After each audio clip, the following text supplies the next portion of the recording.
अस्सलामुअलैकुम नाज़रीन, JN news HD के साथ मैं हूं नाइला भट्टी। नजर डालते हैं आज की अहम खबरों पर।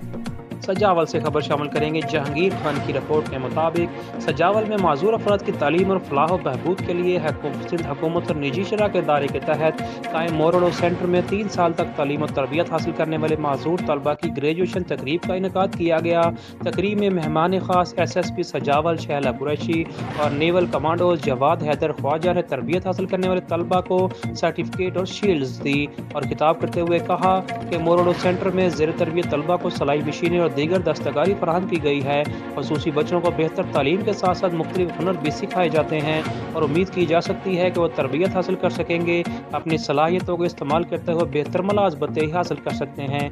मोरडो सेंटर के रहनुमाओं शादाब जोनेजो और दीगर ने कहा कि मोरडो सेंटर न्यू PDP ने 3 साल कबल सजावल में सिंध हुकूमत के तावन से शुरू किया था। उन्हें व्हील चेयर्स, कपड़े, राशन और अलाज समेत हर मुमकिन मदद फराहम की गई है। तकरीब में उस्ताद और तलबा की कसीर तादाद ने शिरकत की।